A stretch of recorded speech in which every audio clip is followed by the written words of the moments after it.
Hi hello ನಮಸ್ಕಾರ friends. Gauri ಕಲ್ಯಾಣ ಇಂದಿನ ಸಂಚಿಕೆ ಅಂದರೆ 30ನೇ ತಾರೀಕಿಂದು ಇಲ್ಲೇನಾಗ ಆಗುತ್ತೆ ಅಂದರೆ ಗೌರಿ ಫೋನ್ ಹಿಡ್ಕೊಂಡು ಖುಷಿಯಾಗಿ ಓಡಿ ಬರ್ತಾ ಇರ್ತಾಳೆ. ಆವಾಗ ಚಂಚಲ, ಏನು ಗೌರಿ ಎಲ್ರಿಗೂ ಫೋನ್ ಹಿಡ್ಕೊಂಬೇಡಿ ಹಾಗೆ ಹೀಗೆ ಅಂತ ಇಷ್ಟು ಉದ್ದ ಭಾಷಣ ಮಾಡ್ತಿದ್ದೆ, ಈಗ ನೋಡೋರು ನೀನೇ ಫೋನ್ ಹಿಡ್ಕೊಂಡು ಬರ್ತಾ ಇದೆಯಲ್ಲ ಅಂತ ಚಂಚಲ ಹೇಳ್ತಾರೆ.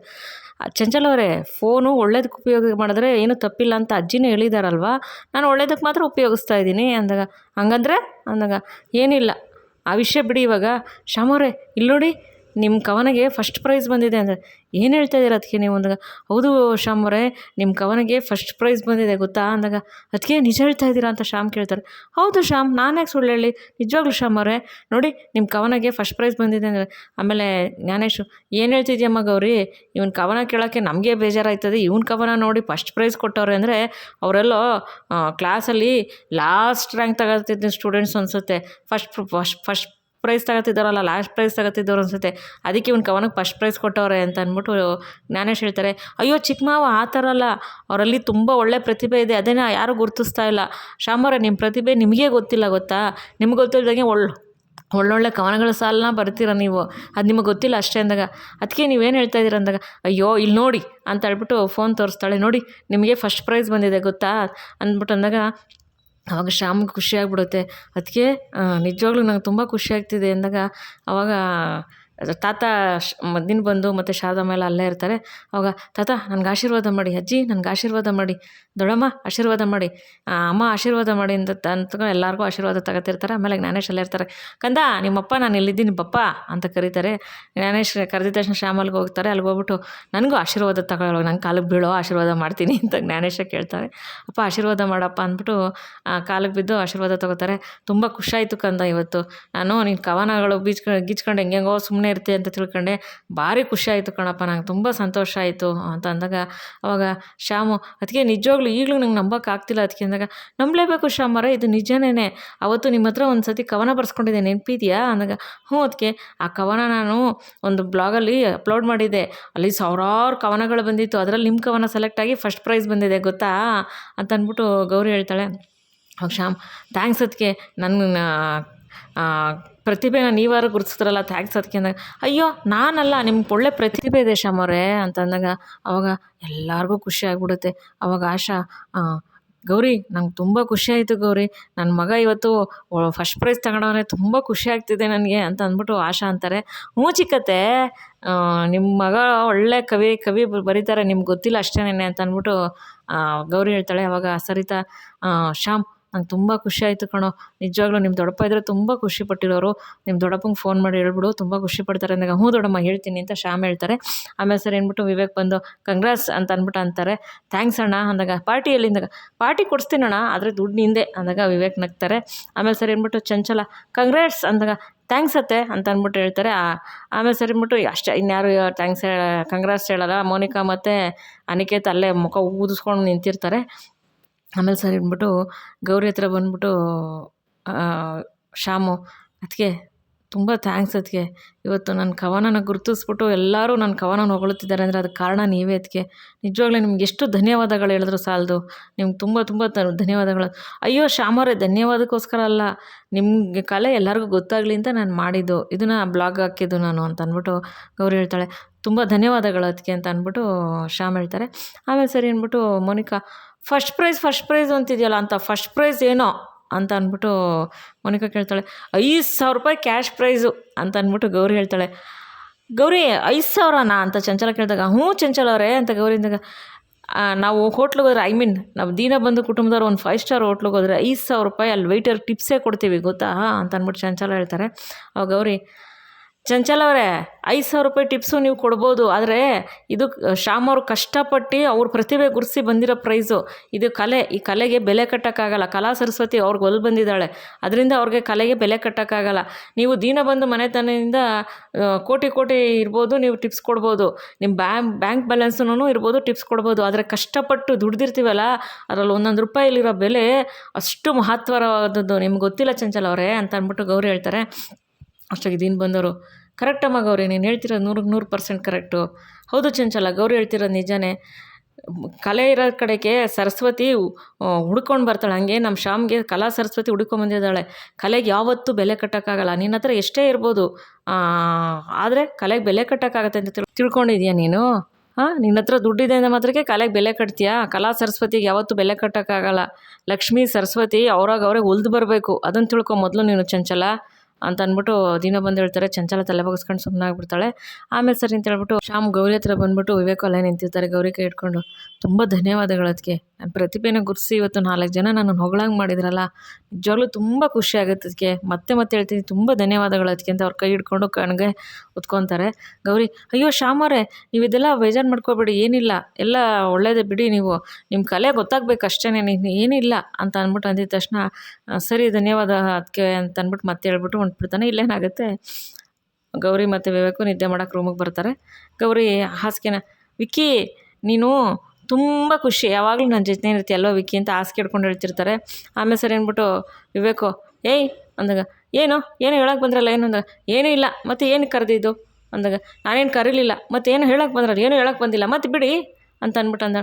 ಆಯಿತು, ಏನೋ ಹೇಳೋಕ್ಕೆ ಬಂದೆ, ಏನು ಅಂತ ಕೇಳ್ತಾಳೆ ಗೌರಿ. ಅವಾಗ ಥ್ಯಾಂಕ್ಸಾ ಯಾಕೆ ಅಂದಾಗ, ಶ್ಯಾಮ್ಗೆ ಪ್ರತಿಭೆ ಗುರುತಿಸಿ ಬ್ಲಾಗಲ್ಲಿ ಹಾಕಿ ಅವ್ನಿಗೆ 4 ಜನ ನೋಡೋಂಗೆ ಮಾಡಿ ಅವ್ನಿಗೆ ಫಸ್ಟ್ ಪ್ರೈಸ್ ಬರೋಂಗೆ ಮಾಡ್ದಲ್ಲ, ಅದಕ್ಕೆ ತುಂಬಾ ಖುಷಿ ಆಯಿತು, ಅದಕ್ಕೆ ಥ್ಯಾಂಕ್ಸ್ ಅಂತ ಗೌರಿಗೆ ವಿವೇಕ್ ಹೇಳ್ತಾರೆ. ಅವಾಗ ಅಯ್ಯೋ, ನಾನು ನಿಮ್ಮ ಚಿಕ್ಕಮ್ಮನ ಬಗ್ಗೆ ಆಗಲಿ ನಿಮ್ಮ ಬಗ್ಗೆ ಆಗಲಿ ಥ್ಯಾಂಕ್ಸ್ ಎಕ್ಸ್ಪೆಕ್ಟ್ ಮಾಡ್ಕೊಂಡು ಹೇಳಿಲ್ಲ.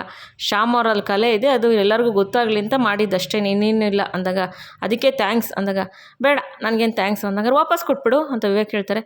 ವಾಪಸ್ಸಾ ಯಾಕೆ? ಅವತ್ತು ಮೋನಿಕಾ ಅಕ್ಕನಿಗೆ ನೀವು ಆ್ಯಡ್ನ ಇದು ಮಾಡಿಸಿದಾಗ ಥ್ಯಾಂಕ್ಸ್ ಹೇಳಿದಕ್ಕೆ ವಾಪಸ್ ಕೊಡೋಂದ್ರಲ್ಲ, ಅದಕ್ಕೂ ಇದಕ್ಕೂ ಸರೋಯ್ತು ಮನ್ನಾ ಅಂದಾಗ, ಬುದ್ಧಿ ಚೆನ್ನಾಗಿದೆ ಅಲ್ವಾ ನಿನಗೆ ಅಂತ ಅಂದ್ಬಿಟ್ಟು ವಿವೇಕ್ ಹೇಳ್ತಾರೆ.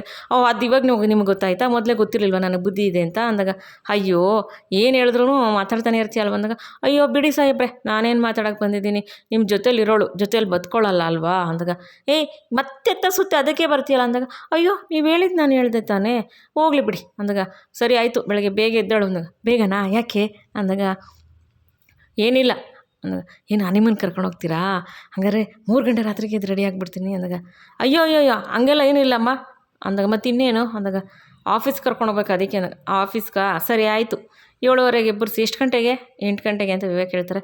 ಸರಿ 7:15 ಎಬ್ಬರಿಸಿ 8 ಗಂಟೆಗೆ ರೆಡಿ ಆಯ್ತೀನಿ ಅಂತ ಗೌರಿ ಹೇಳಿದಾಗ, ಏಯ್ ಏನು ಹೇಳ್ತಾ ಇದೀಯಾ ಅಂದಾಗ, ಅಯ್ಯೋ ಹೋಗ್ಲಿ ಬಿಡಿ, ನಾನೇ 6:15 ನಿಮ್ಗೆ 7:15 ಎಬ್ಬರಿಸ್ತೀನಿ, ಹೋಗೋಣ ಅಂತಂದಾಗ, ಮನೆಯವರೆಲ್ಲ ಕೇಳೋರು ಏನು ಹೇಳೋದು ಅಂದಾಗ, ಏನು ಹೇಳೋದು ಹೇಳ್ಬೇಕು ಅಂದಾಗ, ಹೌದಾ ನನ್ನ ಗಂಡ ನಾನು 1 ನಿಮಿಷನೂ ಬಿಟ್ಟಿರೋಕ್ಕಾಗಲ್ಲ, ಅದು ಆಫೀಸಿಗೆ ಕರ್ಕೊಂಡು ಹೋಗ್ತಾರೆ ಅಂತ ಹೇಳಲ್ಲ ಅಂದಾಗ, ಏಯ್ ಅಂದಾಗ, ಮತ್ತಿನ್ನೇನು ನೋಡೋರ ಕಣ್ಗೆಲ್ಲ ಒಳ್ಳೆ ಗಂಡ ಹೆಣ್ಣು ತಿನ್ನಿಸ್ಕೊಂಡು ಮನೆ ಒಳಗಡೆ ನಾವು ಹೆಂಗೆ ರೂಮ್ ಒಳಗಡೆ ಹೆಂಗಿದ್ದೀವಿ ಅಂತ ನಮಗೆ ಮಾತ್ರ ಗೊತ್ತು ತಾನೆ, ಅದಕ್ಕೇ ಅಂತ ಅಂದಾಗ, ಅಯ್ಯೋ ಏನೇನೋ ಮಾತಾಡ್ತೀಯಲ್ಲೇ ಅಂದಾಗ, ಏನು ಮಾತಾಡಿದೆ, ಅಯ್ಯೋ ಬಿಡಿ ಸರ್, ನಾನು ಜೊತೇಲಿ ಬದುಕೊಳ್ಳಲ್ಲ ಅಂದಾಗ, ಅಯ್ಯೋ ಮತ್ತೆ ಅದೇನೇ ಹೇಳ್ತೀಯ ಅಂದಾಗ, ಮತ್ತು ಇನ್ನೇನು ಹೇಳಲಿ ಅಂದಾಗ, ಅಮ್ಮ ತಾಯಿ ನಿನ್ನ ಕೈ ಮುಗಿತೀನಿ, ಬೆಳಗ್ಗೆ ಬೇಗ ರೆಡಿಯಾಗಿ ಆಫೀಸ್ಗೆ ಹೋಗಬೇಕು ಅಂತ ವಿವೇಕ್ ಹೇಳ್ತಾರೆ. ಸರಿ ಆಯಿತು ವಿಕ್ಕಿ ಅಂದಾಗ, ಕರ್ತಾ ಅಂದಾಗ, ಅಯ್ಯೋ ನಿಮ್ಮನ್ನಲ್ಲ, ಇಲ್ಲಿ ನನ್ನ ಹಾಸಿಗೆಗೆ ಹೇಳಿದ್ದು, ವಿಕ್ಕಿ ನೀನು ಮಾತಾಡ್ಸಿದ್ರೆ ಬೇರೆಯವ್ರಿಗೆ ಹೊಟ್ಟೆ ಉರಿಯುತ್ತೆ, ಬಾ ನಾವು ನಿದ್ದೆ ಮಾಡೋಣ ಅಂತೇಳ್ಬಿಟ್ಟು ಮನಿಕೋತಾಳೆ.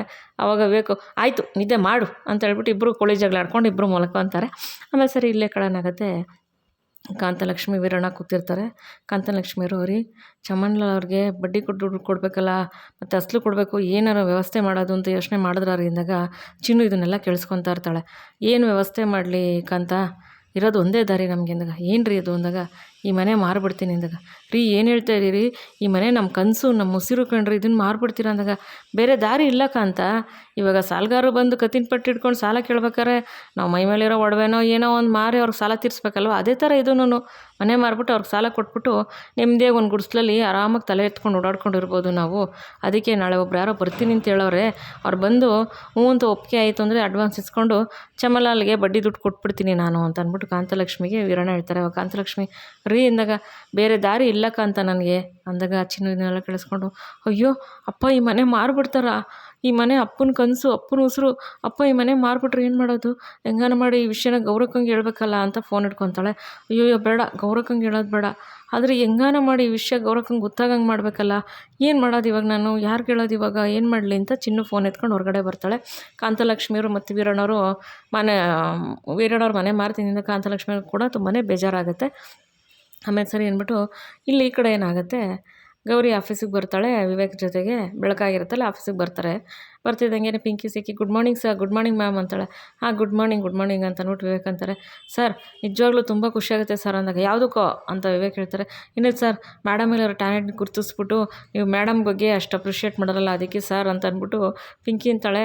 ನೋಡು ಪಿಂಕಿ, ಮೇಡಮ್ ಮೇಲೆ ಇರೋ ಟ್ಯಾಲೆಂಟು ಗುರ್ಸಿರೋದಿರಲಿ, ನೀನು ಮೇಡಮ್ ವಿಷಯದಲ್ಲಿ ನನ್ನ ಹತ್ರ ಬಂದು ಸುಳ್ಳು ಹೇಳಿದ್ಯಾ. ಶ್ರೀಶಾ ಅಂತ ಹೇಳ್ಬಿಟ್ಟು ಹೆಸ್ರು ಹೇಳ್ಬಿಟ್ಟು ಅವ್ರ ಗಂಡ ತುಂಬ ಕೋಪಿಷ್ಟ, ಹಾಗೆ ಹೀಗೆ ಯಾರೋ ಮಾತಾಡಲ್ಲ ಅಂತ ನಂದು ಇವಿಬ್ಬರು ಸೇರ್ಕೊಂಡು ನನ್ನ ಹತ್ರ ಮಾತಾಡಿದ್ದೀರಲ್ವಾ, ಅದಕ್ಕೆ ಪಿಂಕಿ ನಿನಗೆ ಇದಕ್ಕೆ ಪನಿಷ್ ಇದ್ದೇ ಇರಬೇಕು ಅಂದಾಗ, ಸರ್ ಏನು ಹೇಳ್ತಾ ಇದ್ದೀರಾ ಸರ್ ಅಂತ ಪಿಂಕಿ ಕೇಳ್ತಾಳೆ. ಏನಿಲ್ಲ, ನಿನಗೆ ಡಿಸೈನರಿಂದ ಅಸಿಸ್ಟೆಂಟ್ ಡಿಸೈನರ್ ಪೋಸ್ಟ್ಗೆ ನಿನಗೆ ಹಾಕ್ತಾಯಿದ್ದೀನಿ ಅಂದಾಗ, ಸರ್ ಬೇಡ ಸರ್, ನನಗೆ ಮದುವೆ ಸೆಟ್ ಆಗಿದೆ ಸರ್, ನಾನು ಇಲ್ಲಿ ಒಳ್ಳೆ ಪೋಸ್ಟಲ್ಲಿ ಇದ್ದೀನಿ ಅಂತ ಹೇಳ್ಬಿಟ್ಟು ನನಗೆ ಮದುವೆ ಒಪ್ಕೊಂಡಿದ್ದಾರೆ ಸರ್, ಇವಾಗ ಏನಾದರೂ ನೀವು ನನಗೆ ಡಿಪ್ರಮೋಷನ್ ಮಾಡೋರು ಅದು ಗೊತ್ತಾಯಿತು ಅಂದರೆ ನನ್ನ ಮದುವೆಗೆ ತೊಂದರೆ ಆಗುತ್ತೆ ಸರ್ ಅಂತ ಅಂದ್ಬಿಟ್ಟು ಪಿಂಕಿ ಕೇಳ್ತಾಳೆ. ಹಾಗಂತ ನಿನ್ನ ಮದುವೆಗೆ ತೊಂದರೆ ಆಗುತ್ತಾ ಅಂತ ಹೇಳ್ಬಿಟ್ಟು ನಾನು ನನ್ನ ಬಗ್ಗೆನೇ ನೀವು ಮಾತಾಡೋದನ್ನ ಸುಮ್ಮನಿರಲ್ಲ, ಅದೆಲ್ಲ ಇಲ್ಲ, ನಾನು ಒಂದು ಸತಿ ಡಿಸೈಡ್ ಆದಮೇಲೆ ಮುಗೀತು ಅಂದಾಗ, ಸರ್ ಪ್ಲೀಸ್ ಸರ್ ಬೇಡ ಸರ್, ನನಗೆ ಈ ಪೋಸ್ಟ್ ಮುಖ್ಯ ಸರ್, ಬೇಡ ಸರ್ ಅಂತ ಅಂದ್ಬಿಟ್ಟು ಪಿಂಕಿ ಮ್ಯಾಮ್ ನೀವಾರು ಒಂದು ಸತಿ ಹೇಳಿ ಮೇಡಮ್ ಅಂತ ಅಂದ್ಬಿಟ್ಟು ಗೌರಿಗೆ ಹೇಳ್ತಾಳೆ.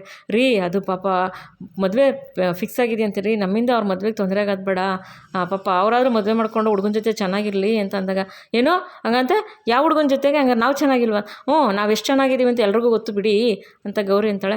ಹಂಗಾದ್ರೆ ಅವ್ರ ಮದುವೆ ಆಗೋ ಹುಡುಗ ಮಾತ್ರ ಅವ್ರ ಮದುವೆ ಆಗೋರು ಮಾತ್ರ ಒಳ್ಳೆಯವ್ರ, ಹಂಗಾರೆ ನೀನು ಒಳ್ಳೆಯವಳ, ಹುಡುಗ ಸರಿ ಇಲ್ವಾ ಪಿಂಕಿ ಅಂದಾಗ, ಸರ್ ನೀವಿಬ್ಬರು ಜಗಳ ಆಮೇಲೆ ಇಟ್ಕೊಳ್ಳಿ ಸರ್, ಪ್ಲೀಸ್ ಸರ್ ನನಗೆ ಮತ್ತೆ ಅಸಿಸ್ಟೆಂಟ್ ಪೋಸ್ಟ್ ಕಳಿಸ್ಬಿಡಿ ಸರ್, ನಾನು ಮಾಮೂಲಿ ಡಿಸೈನಾಗೇ ಇರ್ತೀನಿ ಸರ್ ಅದೆಲ್ಲ ಆಗಲ್ಲ ಅಂತ ಅಂದ್ಬಿಟ್ಟು ಅಲ್ಲಿ ಗೌರಿನೂ ಮತ್ತು ವಿವೇಕ್ ಇಬ್ಬರೂ ಅಲ್ಲೇ ಜಗಳ ಶುರು ಮಾಡ್ಕೊಂಡಿದ್ದ ತಕ್ಷಣ ಅಲ್ಲಿ ಒಬ್ಬರು ಬಂದ್ಬಿಟ್ಟು, ಸರ್ ಕ್ಲೈಂಟ್ಸ್ ಬಂದಿದ್ದಾರೆ ಬನ್ನಿ ಸರ್ ಅಂತ ಕರೀತಾರೆ. ಹೌದಾ ಸರಿ, ಅವ್ರನ್ನ ಕೂರಿಸಿರಿ ನಾವು ಬರ್ತೀವಿ ಅಂತ ಹೇಳ್ಬಿಟ್ಟು ಅಂತಾರೆ. ಆಮೇಲೆ ಕ್ಲೈಂಟ್ಸ್ ಬಂದಿದ್ದಾರಂತೆ ಬಾ ಅಂತ ಅಂದ್ಬಿಟ್ಟು ಗೌರಿನ ವಿವೇಕ್ ಕರ್ಕೊಂಡು ಹೋಗ್ತಾರೆ. ಪಿಂಕಿ ಅಯ್ಯೋ ಇವರಿಬ್ಬರು ಜಗಳದಲ್ಲಿ ನನ್ನ ಮದುವೆಗೇನೋ ತೊಂದರೆ ಆಗದಿರೋ ಸಾಕಪ್ಪ ಅಂತ ಅಂದ್ಬಿಟ್ಟು ಪಿಂಕಿ ಹಂಗೆ ಅಂತಿರ್ತಾರೆ. ಆಮೇಲೆ ಸರಿ ಅಂದ್ಬಿಟ್ಟು ಇವರಿಬ್ಬರು ಮೀಟಿಂಗ್ ಆಗುತ್ತಲ್ಲ ಆ ರೂಮಿಗೆ ಬರ್ತಾರೆ. ಅಲ್ಲಿ ಯಾರೂ ಇರೋಲ್ಲ. ಗೌರಿ ಇದೇನು ಮೀಟಿಂಗು ಅಂತಂದರೆ ಇಲ್ಲಿ ಯಾರು ಇಲ್ಲವೇ ಇಲ್ಲ ಅಂತ ಗೌರಿ ಕೇಳ್ತಾಳೆ. ಅವಾಗ ಯಾರೂ ಇಲ್ಲ ಅಂದರೆ ಬರ್ತಾರೆ, ನಿನ್ಗೆ ಯಾವ ರೀತಿ ಅವ್ರ ಜೊತೆ ಮಾತಾಡಬೇಕು ಅಂತ ಟ್ರೈನಿಂಗ್ ಕೊಡಬೇಕು, ಅದಕ್ಕೇನಂತ ಕರ್ಕೊಂಬಂದಿದ್ದು ಅಂತ ಅಂದ್ಬಿಟ್ಟು ವಿವೇಕ್ ಹೇಳ್ತಾರೆ. ಟ್ರೈನಿಂಗ್ ಕೊಡ್ತೀರಾ, ಕೊಡಿ ಯಾವ ರೀತಿ ಟ್ರೈನಿಂಗ್ ಕೊಡ್ತೀರಾ, ನಾನು ಅದಕ್ಕೆ ಕಾಯ್ತಾ ಇದ್ದೀನಿ ಟ್ರೈನಿಂಗ್ ಕೊಡೋಕ್ಕೆ, ಟ್ರೈನಿಂಗ್ ಕೊಡಿ ಅಂದಾಗ, ನಾನು ಇಲ್ಲಿ ಮೀಟಿಂಗ್ ಬಗ್ಗೆ ಕೇಳೋಕ್ಕೆ, ಇವಾಗ ಮಿಡ್ಲ್ ಕ್ಲಾಸಲ್ಲಿ ಯಾವ ಥರ ಡಿಸೈನ್ ಮಾಡಬೇಕು ಜ್ಯುವೆಲ್ಸ್ಗೆ ಅಂತ ಡಿಸೈನ್ ಮಾಡೋಕ್ಕೆ ನಾನು ನಿನ್ನ ಕರೆಸಿರೋದು ಅಂದಾಗ, ಮಿಡ್ಲ್ ಕ್ಲಾಸಾ ಇಲ್ಲಿ ಯಾರಿದ್ದಾರೆ ಅಂದಾಗ, ಏಕೆ ಅಂದಾಗ, ನಾನು ದೀನಬಂಧು CEO ವಿವೇಕ್ ಅವ್ರ ಹೆಂಡ್ತಿ, ನಾನು ಹೆಂಗೆ ಮಿಡ್ಲ್ ಕ್ಲಾಸ್ ಆಗ್ತೀನಿ ಅದು ಗೊತ್ತಾ ಅಂದಾಗ, ಅದು ಹಾಗಲ್ಲ ಅಂದಾಗ, ಸರಿ ಆಯಿತು ಅಂತ ಅಂದ್ಬಿಟ್ಟು ಗೌರಿ ಹೇಳ್ತಾಳೆ. ಅವಾಗ ಅದನ್ನು ನಿನಗೆ ಯಾವ ರೀತಿ ಅವ್ರ ಹತ್ರ ಮಾತಾಡಬೇಕು ಅಂತ ಟ್ರೈನಿಂಗ್ ಕೊಡೋಕೆ ಕರ್ಕೊಂಬಂದಿರೋದು, ಅದನ್ನು ಬಿಟ್ಬಿಟ್ಟು ಏನೇನೋ ತಿಳ್ಕೊಬೇಡ ಅಂದಾಗ, ನಾನೇನು ತಿಳ್ಕೊಂಡೆ, ನಾನು ಏನು ತಿಳ್ಕೊಂಡಿಲ್ಲ, ನೀವು ಟ್ರೈನಿಂಗ್ ಕೊಡ್ತೀನಿ ಅಂದ್ರಲ್ಲ ಅದಕ್ಕೆ ತುಂಬಾ ಖುಷಿ ಆಯಿತು, ಏನು ಟ್ರೈನಿಂಗ್ ಕೊಡ್ತೀರಾ ಅಂತ. ಆದರೆ ಇಲ್ಲಿ ಯಾರೂ ಇಲ್ವಲ್ಲ, ಇಲ್ಲೇ ಟ್ರೈನಿಂಗ್ ತೊಗೊಳ್ಳೋಣ ನಾವಿಬ್ಬರು, ಮನೇಲಿ ತಾನೇ ನೀವೇನು ಮಾತಾಡಲ್ಲ, ಎಲ್ಲರೂ ಮಾತಾಡ್ತೀರಾ ಅಂತ ಅಂದ್ಕೊಂಡಿದ್ದೀನಿ, ಇಲ್ಲೇ ಟ್ರೈನಿಂಗ್ ಕೊಡಿ ಪರವಾಗಿಲ್ಲ ಅಂತ ಅಂದ್ಬಿಟ್ಟು ಗೌರಿ ಅಂತಾಳೆ. ಆಮೇಲೆ ನಾನು ನಿನ್ಗೆ ಹೇಳ್ತಾ ಇದ್ದೀನಿ ತಾನೇ, ಅವೆಲ್ಲ ಏನೂ ಇಲ್ಲ, ಬರೀ ಆಫೀಸ್ ವಿಷಯ ಅಷ್ಟೇ ಅಂದಾಗ, ಅಯ್ಯೋ ಅದನ್ನೇ ನಾನು ಹೇಳಿದೆ ಬಿಡಿ, ಇವಾಗ ಮನೆ ವಿಷಯ ಕೇಳಿದ್ ನಾನು ನಿಮಗೆ, ಮನೇಲಂತೂ ನೀವು ಮಾತಾಡೋಲ್ಲ, ಎಲ್ಲರೂ ಖುಷಿಯಾಗಿ ಮಾತಾಡ್ತೀರೇನೋ ಅಂತ ಕೇಳಿದೆ, ಆಯಿತು ಬಿಡಿ ಅಂತ ಅಂದ್ಬಿಟ್ಟು ಗೌರಿ ಅಂತಾಳೆ. ಆಮೇಲೆ ಸರಿ ಆಯಿತು ಬಾ ಕೂತ್ಕೊ, ಏನಾಯಿತು ಏನಿಲ್ವಲ್ಲ ಏನು ಹೇಳಿ ಅಂತ ಅಂದ್ಬಿಟ್ಟು ಗೌರಿ ವಿವೇಕ್ ಹತ್ರನೇ ಹೋಗ್ತಾಳೆ. ನೀನು ಹತ್ರ ಎಲ್ಲ ಬರಬೇಡ, ನಿನಗೆ ಯಾಕೆ ಬರಬಾರ್ದು, ಏನಕ್ಕೆ ಬರಬಾರ್ದು ಹತ್ರ ಹೇಳಿ ಅಂತ ಅಂದ್ಬಿಟ್ಟು ಮತ್ತೆ ಗೌರಿ ಹತ್ರಕ್ಕೆ ಹೋಗ್ತಿರ್ತಾಳೆ. ಅವಾಗ ಸುಮ್ಮನೆ ನಡಿ ಅಂದಾಗ, ಅಯ್ಯೋ ಬಿಡಿ ಸರ್ ಆಯಿತು, ನನ್ನ ಜೊತೇಲಿ ಇರೋಳು ಜೊತೇಲಿ ಬದುಕೊಳ್ಳಲ್ಲ ತಾನೇ ಬಿಡಿ ಅಂದಾಗ, ಮತ್ತೆ ಅದೇ ಮಾತಾಡ್ತೀಯಲ್ಲೇ ಅಂದಾಗ, ಮತ್ತೆ ಇನ್ನೇನು ಮಾತಾಡ್ತಾರೆ, ನೀವು ಟ್ರೈನಿಂಗ್ ಕೊಡ್ತೀನಿ ಅಂದ್ರಲ್ಲ ಅದಕ್ಕೆ ಏನು ಟ್ರೈನಿಂಗ್ ಕೊಡ್ತೀರೋ ಅಂತ ಖುಷಿಯಾಗಿ ಕೇಳಿದೆ, ನೀವೇನು ಮಾತಾಡಲ್ವಲ್ಲ ಹೋಗ್ಲಿ ಬಿಡಿ ಅಂತ ಅಂದ್ಬಿಟ್ಟು ಅಂತಿರ್ತಾಳೆ. ಏನಿಲ್ಲ, ಇಲ್ಲಿ ಯಾವ ರೀತಿ ಮಾತಾಡಬೇಕು, ಯಾವ ರೀತಿ ಬಂದು ಕ್ಲೈಂಟ್ಸ್ಗಳಿಗೆ ನೀನು ಎಕ್ಸ್ಪ್ಲೈನ್ ಮಾಡಬೇಕು ಅಂತ ನಾನು ಹೇಳ್ಕೊಡೋಕ್ಕೆ ಕರೆದಿದ್ದೀನಿ. ಅಯ್ಯೋ ಅದು ನನಗೆ ಗೊತ್ತು ಬಿಡಿ ಅಂದಾಗ, ಹೌದಾ ನಿನಗೇನು ಗೊತ್ತು ಅಂದ, ಗೊತ್ತಿರೋರಿಗೆ ನಮಸ್ಕಾರ ಅಂತ ಹೇಳೋದು ಅಂದಾಗ, ಅಯ್ಯೋ ಅದೇನಲ್ಲಮ್ಮ ಅಂದಾಗ, ಸರಿ ಬಿಡಿ ಆಯಿತು ಇವಾಗೇನು ಅಂದಾಗ, ನಾನು ಹೇಳ್ಕೊಡ್ತೀನಿ ಹಂಗೆ ಹೇಳು ಆಯಿತಾ ಅಂದಾಗ, ಸರಿ ಆಯಿತು ಹೇಳ್ಕೊಡಿ ಅಂತ ಅಂದ್ಬಿಟ್ಟು ಗೌರಿ ಹೇಳ್ತಾಳೆ. ಇವತ್ತಿನ ಸಂಚಿಕೆಯಲ್ಲಿ ಮುಗಿಯುತ್ತೆ ಸ್ನೇಹಿತರೆ. ಮುಂದಿನ ಸಂಚಿಕೆಯಲ್ಲಿ ಏನಾಗುತ್ತೆ ಅಂತ ತಿಳಿಸ್ಕೊಡ್ತೀನಿ. ಈ ಸಂಚಿಕೆ ನಿಮ್ಗೆ ಇಷ್ಟ ಆಗಿದ್ರೆ ದಯವಿಟ್ಟು ಒಂದು ಲೈಕ್ ಮಾಡಿ, ಶೇರ್ ಮಾಡಿ, ಸಬ್ಸ್ಕ್ರೈಬ್ ಮಾಡ್ಕೊಳ್ಳಿ ಪ್ಲೀಸ್. ವಿಡಿಯೋ ನೋಡಿ ಸಪೋರ್ಟ್ ಮಾಡಿ ಅಂತ ಕೇಳ್ಕೊತೀನಿ. ಯಾರು ವಿಡಿಯೋ ನೋಡಿದ್ರೆ ಸಪೋರ್ಟ್ ಮಾಡಿದ್ರೆ, ಸಬ್ಸ್ಕ್ರೈಬ್ ಆಗಿದ್ರೆ ಎಲ್ಲರಿಗೂ ತುಂಬ ಧನ್ಯವಾದಗಳು. ಮೊದಲನೇ ಸತಿ ನೋಡೋರು ದಯವಿಟ್ಟು ಸಬ್ಸ್ಕ್ರೈಬ್ ಮಾಡ್ಕೊಂಡು ನೋಡಿ, ತಮ್ಮ ಅನಿಸಿಕೆ ಅಭಿಪ್ರಾಯ ಕಮೆಂಟ್ ಮಾಡಿ ತಿಳಿಸಿ. ವಿಡಿಯೋ ಇಷ್ಟ ಆಗಿದ್ರೆ ನಿಮ್ಮ ಫ್ರೆಂಡ್ಸ್ಗೆಲ್ಲ ಶೇರ್ ಮಾಡಿ. ಮುಂದಿನ ಸಂಚಿಕೆಯಲ್ಲಿ ಸಿಗ್ತೀನಿ. ವಿಡಿಯೋ ನೋಡಿದ್ದಕ್ಕೆ ಧನ್ಯವಾದಗಳು. Thank you for watching.